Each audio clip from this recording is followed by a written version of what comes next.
Yesus naik surga sebelum duduk di tahta.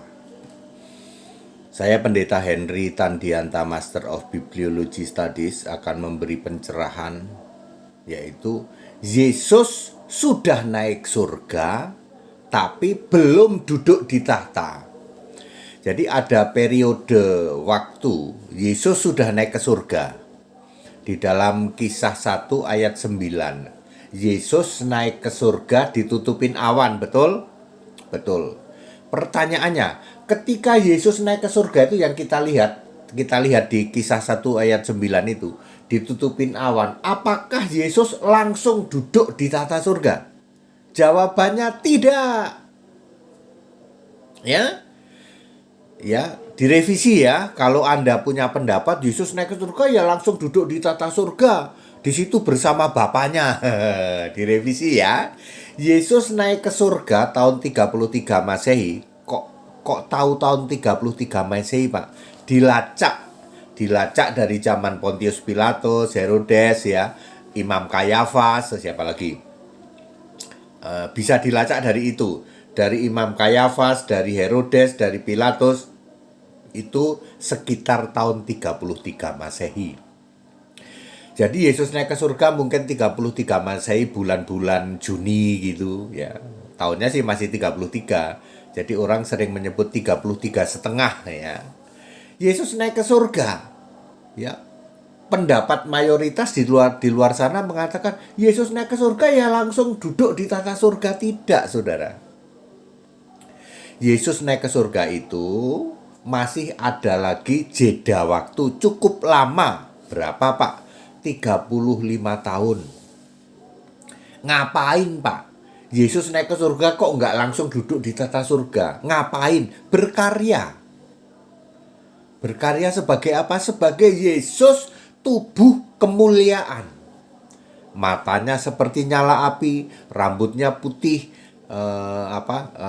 badannya seperti tembaga. Wahyu 1 ayat 13 sampai 16. Berapa tahun, Pak? 35 tahun lah ya. 32 tahun sampai 35 tahun. Ngapain, Pak, karyanya? 1. Efesus 4 ayat 11. Dia memilih rasul, nabi, pemberita Injil, gembala, dan pengajar. Contohnya siapa, Pak? Ya contohnya Barnabas. Contohnya lagi nanti dipilih lagi termasuk Paulus gitu. Paulus dipilih jadi nabi, jadi rasul karena setelah Paulus tobat, Yesus masih beberapa kali menemui Paulus dalam roh tentu saja ya, dikuasai roh. Kemudian memberi perintah yang lain seperti kepada Petrus ya toh, apa yang dinyatakan halal olehku tidak boleh dinyatakan haram. Yesus tahu nanti di dunia itu akan terjadi dikotomi, akan terjadi dualisme ya soal halal haram ya. Maka Yesus memberi perintah ya di dalam Kisah 10 ayat 15, apa yang dinyatakan halal olehku, oleh Allah, tidak boleh kamu nyatakan haram. Itu perintah langsung Yesus tentang halal haram ya. Terus selain berkarya memilih itu Efesus 4 ayat 11, Yesus berkarya menurunkan kitab Wahyu kepada Yohanes. Di dalam kitab Wahyu penyingkapan ini Yohanes mengalami 3 cara penulisan, terutama 2 sih ya. Ilham sedikit ya. Ilham itu sedikit sekali ya, tapi ya ada juga sih ilham. Ilham itu untuk masa lampau ya. Segala tulisan yang diilhamkan Allah itu untuk masa lampau. Lalu dia juga mendapatkan wahyu ya, on the spot ya, TKP, tempat kejadian perkara ya. Dia dapat lihat dalam fisik, juga lihat secara hikmat, itu disebut wahyu. Dia juga mengalami dikuasai roh sehingga dia bisa melihat yang akan datang, nubuatan-nubuatan, bagaimana Yohanes lihat surga, bagaimana Yohanes lihat nanti masa 1000 tahun, perang Harmagedon, perang Gog Magog, rapture, bumi diciptakan, bumi baru, surga diturunkan, negara diciptakan, neraka diciptakan, lalu penghakiman terakhir. Semua itu dilihat oleh Yohanes dengan dikuasai roh. Wahyu 1 ayat 10, Wahyu 4 ayat 2. Ya. Ya, seperti itu. Jadi Yesus tidak langsung duduk di tahta surga. Gini, Pak. Lalu Yesus ada di mana, Pak? Selama tidak langsung ke tahta surga, dia di mana? Dia ada di langit. Langit mana, Pak? Langit lapis kedua, belum ketiga. Di langit lapis kedua itu masih dianggap bumi. Ya, bumi itu terdiri dari langit, makanya Allah menciptakan langit dan bumi. Bumi itu terdiri dari langit 2 lapis, kemudian daratan, dan di bawah bumi itu tempatnya roh-roh alam maut, di alam maut. Ngopi dulu.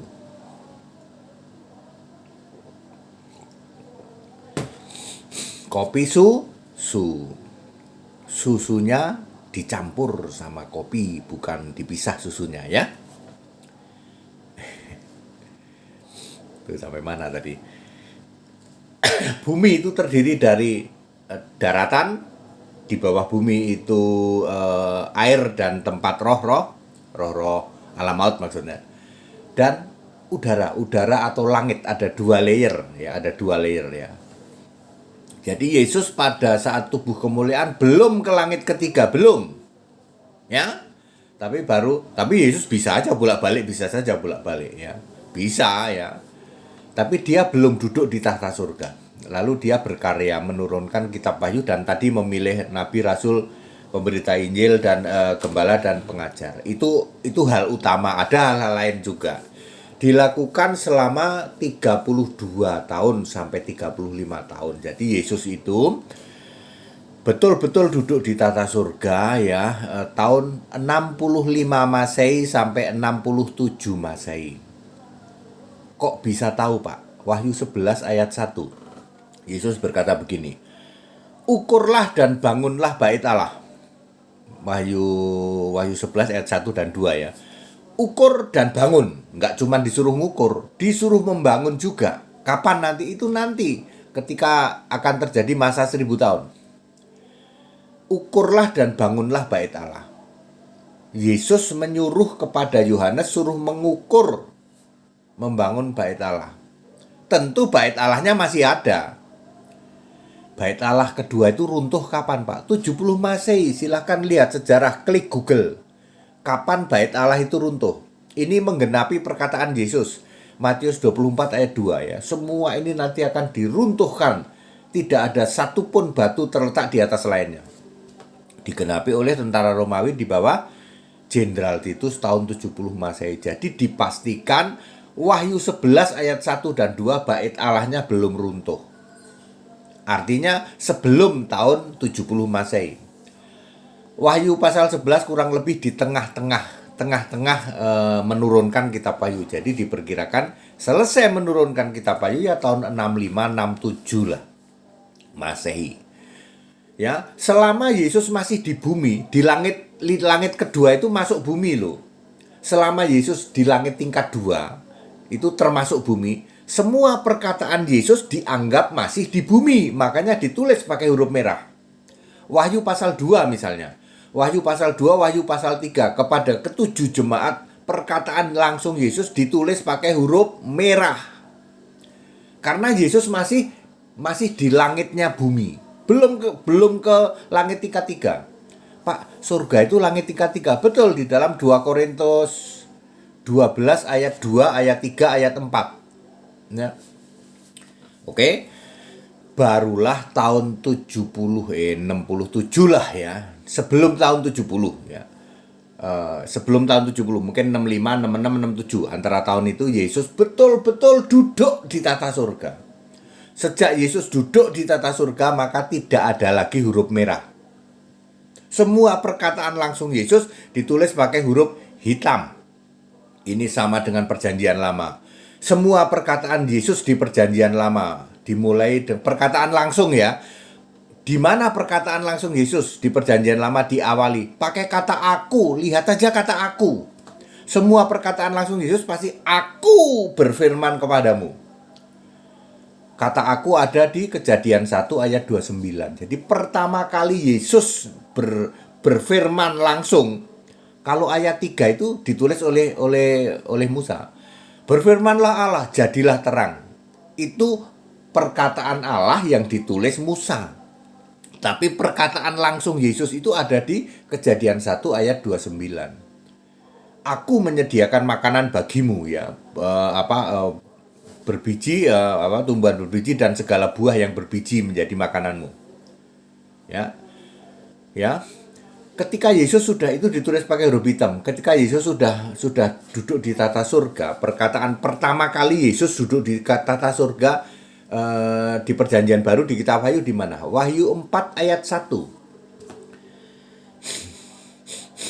Wahyu 1 dan 2. Lihatlah kemari aku akan menunjukkan apa yang segera akan terjadi. Itu perkataan pertama langsung Yesus. Nanti terakhir di mana, Pak? Terakhir itu di dalam Wahyu 21 ayat 5, 6, 7. Wahyu 21 ayat 7. Aku akan menjadi Allahnya dan ia menjadi anakku. Ya. Ya Bapak Ibu Saudara ya. Jadi clear. Selama Yesus masih belum duduk di tata surga, dia ada di langit. Langitnya mana? Langitnya bumi. Masih termasuk dia ada di bumi, betul. Karena bumi itu ada langit dua layer, ada darat, ada di bawah bumi. Yesus sedang di langit yang 2 layer itu. Langit yang layer kedua, ya. Jadi dia berfirman kepada Yohanes juga di situ, kepada Petrus juga di situ. Belum duduk di tata surga, belum. Dan selama itu masih ada mengucapkan Bapa, yaitu aku akan duduk bersama Bapakku di tahtanya, persis sama waktu di bumi juga. Ya, seperti itu ya. Ini yang membuat blunder semua orang bingung, 90% gereja bingung seperti itu. Lihat Pak Dede, Yesus sudah naik ke surga tapi masih dia menyebut Bapa lah, iya, dia masih di layer kedua dari bumi, langit tingkat 2. Emang langit ada berapa tingkat, Pak? Ya ada 3 tingkat gitu kok. Tingkat ketiga itu Firdaus. Firdaus itu 1 tingkat dengan tahta surga. Ya, very clear ya. Jadi Yesus naik ke surga, tapi belum duduk di tahta surga. Ya, itu disebut dalam tubuh kemuliaan. Ya, ini Wahyu pasal 2, pasal 3 ya, semua ditulis pakai huruf merah. Nanti lalu Yesus itu mengajak dalam roh ya, dikuasai roh. Yohanes ngelihat semua, lihat surga, lihat bumi baru, lihat penghakiman. Lalu Yesus turun lagi di awan, Yohanes ada di bumi. Yohanes itu ada di bumi, bukan naik ke surga, bukan. Tetapi dikuasai roh. Orangnya sih tetap di bumi. Lalu terakhir Yesus berfirman dari langitnya bumi ya. Wahyu 22 ayat 20. Aku datang segera. Itu perkataan terakhir Yesus di layer tingkat 2, langit tingkat 2. Ditulis pakai huruf merah, betul?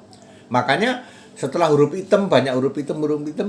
Wahyu 22 ayat 20 ditulis pakai huruf merah. Itu mengatakan bahwa Yesus ada di langitnya bumi lagi. Lalu Yohanes memang Yohanes turun di bumi. Yohanes itu secara fisik tetap ada di bumi, tubuhnya, tapi rohnya dikuasai roh.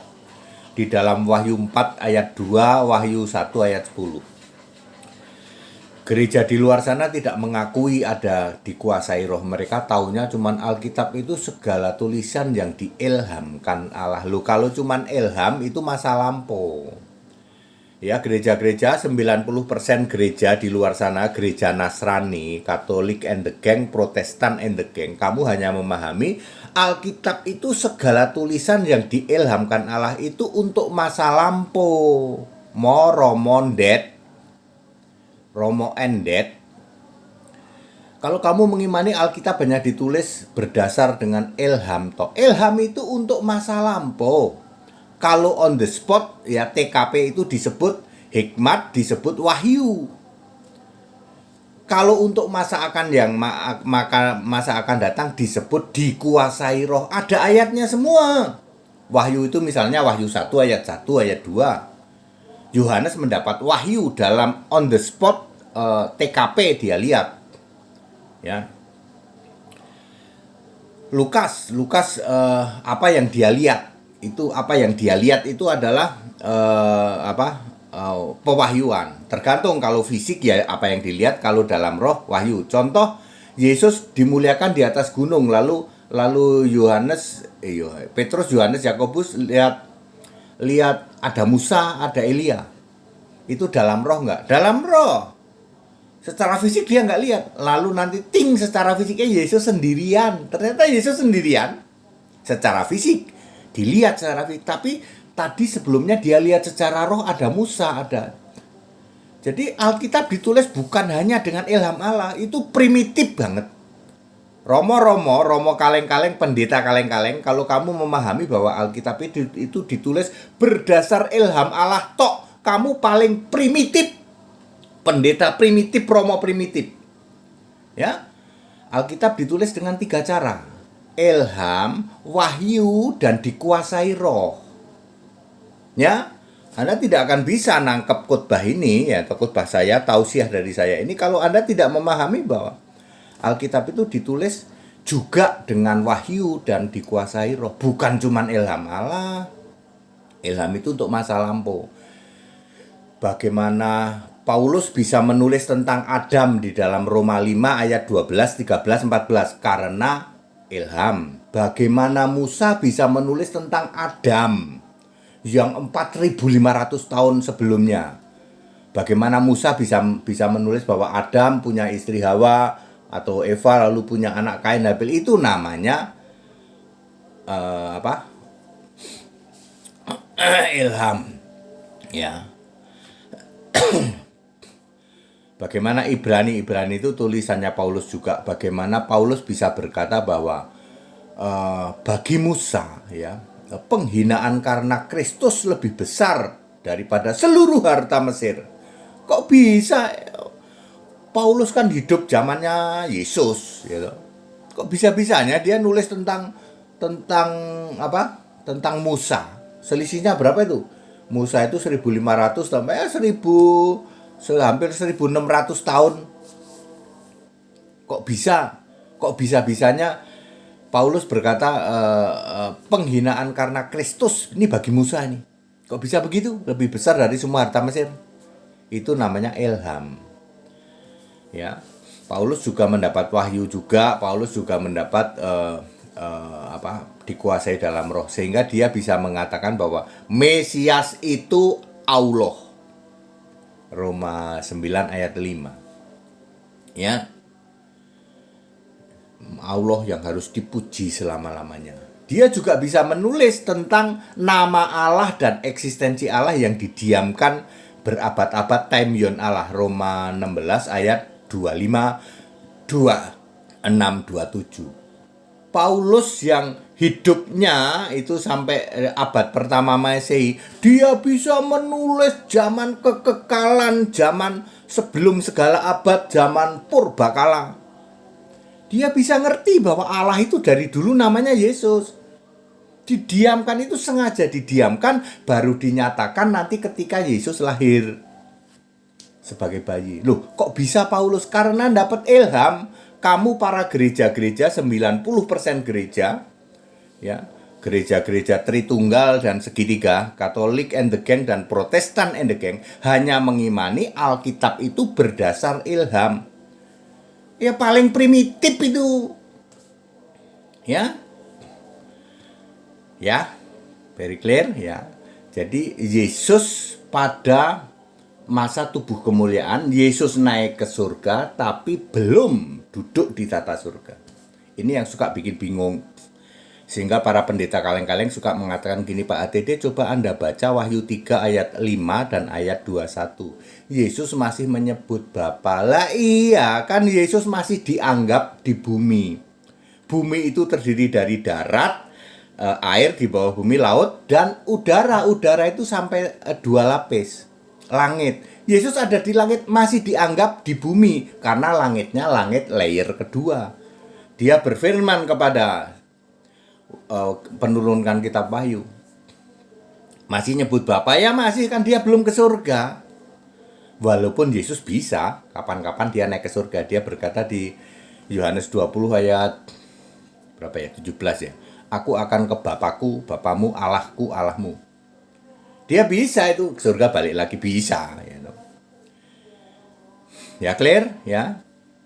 Ya, demikian ya itu tausiah dari saya ya. Ini semua ayat Alkitab ya, tidak bisa dibantah. Anda tidak bisa dibantah. Jadi ayo para romo kaleng-kaleng, para pendeta kaleng-kaleng, para apologeter kaleng-kaleng. Ayo, sekarang ini begitu mudahnya klik digitalkan secara digital ya. Tuh Anda mau tanya apa bisa. Kalau nggak bisa caranya tanya sama HTD. HTD itu umurnya sudah 60 tahun, tapi educated. Saya itu educated Bapak Ibu Saudara. Ya. Jadi hamba Tuhan itu jangan ortodok gitu, ortodok banget tuh. Udah dapat pengajaran dari Bapak gereja, jangan begitu ya. Ini pikiran dibuka mengerti kitab suci. Ya, mesti seperti itu Bapak Ibu Saudara, ya. Jadi makin hari makin mudah sekali, sangat simpel sekali. Alkitab itu mudah sekali. Ya, makanya kami ya tidak ada yang berani ya. Mukalab nggak ada yang berani. Mau debat sama HTD nggak ada yang berani. Romo-romo nggak ada yang berani. Pendeta-pendeta kaleng-kaleng di luar sana nggak ada yang berani. Ya, ya ini levelnya level 5 ya, grade 5 lah. Anda itu masih di bawah setan ya. Setan-setan percaya satu Allah. Yakobus 2:19. Anda di bawahnya setan. Anda percaya Allah 3 tuh. Kami ini 5 level di atas setan. Ya. Anda 1 level di bawah. Jadi 5 sampai 6 level kita itu bedanya. Nah, Anda nggak akan nangkep kayak gini. Sama mukalab juga. Mukalab nggak akan nangkep kayak gini. Levelnya beda Pak, terlalu jauh gitu. Pertama Anda di bawah setan dulu ya toh, yaitu Allah itu tidak sah, tidak satu. Ya, setan percaya Allah satu, kamu di bawahnya setan karena kamu percaya Allah itu 3 tapi 1. Lalu level kedua, Allah yang satu itu Anda belum tahu. Itu kalau dia adalah sama dengan Tuhan, roh yang sama, roh yang satu. Udah 3 level kan? Pertama kamu di bawah setan, kedua kamu sama dengan setan, satu Allah. Lalu di atasnya bahwa Allah itu masih kamu bedakan Tuhan dan itu. Terus level ketiga bahwa Tuhan dan Allah itu harus sama. Harus sama ya. Harus sama, roh yang satu. Level keempat ya selain sama satu harus punya nama, level keempat. Ya. Harus punya nama. Lalu kamu pelintir-pelintir Bapa itu juga nama. Ya level kelima adalah Yesus Kristus ya, level kelima. Nah level paling tinggi memang memuliakan Allah dalam nama Kristus ya, tidak pernah menyangkal ya. Level tertinggi itu sudah paham bahwa Allah itu Tuhan, Tuhan itu Allah, namanya Yesus Kristus, lalu bertahan tidak menyangkal. Orang-orang ada yang sudah tahu, ada Allah itu Yesus tahu Pak, Allah itu Tuhan, Allah Yesus Kristus satu-satunya tahu Pak, tapi dia kembali ke kubangan. Tapi saya juga masih menerima Pak, Bapa dalam nama Yesus masih kami terima. Itu Anda menyangkal ya. Jadi 5 sampai 6 level lah ya. Saya tidak menyombongkan diri Bapak Ibu Saudara. Saya sudah melewati level-level itu. Saya sudah lewati semua. Ya. Seperti itu. Makanya Anda tidak akan tahu ya, Anda tidak akan bisa berkhotbah Yesus sudah naik ke surga tapi belum duduk di tahta surga. Ini level tingkat tinggi Pak. Anda harus level tingkat tinggi seperti itu. Kalau Anda nggak paham level tingkat tinggi nggak bisa. Padat, singkat dan clear. Tidak padat ya, 24 menit dan termasuk panjang ini. Khotbah saya termasuk panjang ya. Itu ya Bapak Ibu Saudara, kiranya mencerahkan ya. Ayo tobat romo-romo kaleng-kaleng, pendeta-pendeta kaleng-kaleng. Memalukan untuk ukuran saat ini. Teknologi begitu canggih ya, dengan sangat mudah Anda tracing tentang kebenaran ayat Alkitab. Kalau sampai tidak tahu, sekolah ke pendeta HTD gratis Pak ya. Kalau malu, romo kok sekolah, dokter kok sekolah sama HTD, pakai sekretarismu. Pakai sekretaris gratis kok ya, nanti kamu belajar dari sekretarismu kan biar nggak malu nih. Padahal banyak romo-romo yang sekolah di tempat kami ya, romo-romo pendeta-pendeta itu ya mereka sebenarnya sudah terima Allah Esa tapi masih takut sama sinode, nggak punya nyali gitu. Seperti itu. Segala hormat kemuliaan untuk Yesus Kristus. Haleluya, amin.